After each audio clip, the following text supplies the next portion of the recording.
Cara, hoje é dia 12 de junho de 2025, entendeu? Inclusive, Radija, vou postar isso no YouTube, tá ligado? Mas tipo assim, hoje é dia dos namorados, tá ligado? Essas crianças aqui, tá ligado?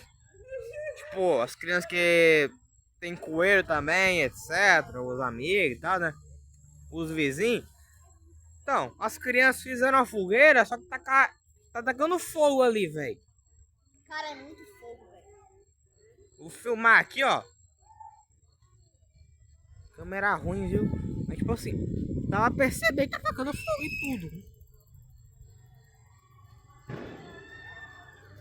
Pera aí, deixa eu falar uma coisa pra ele.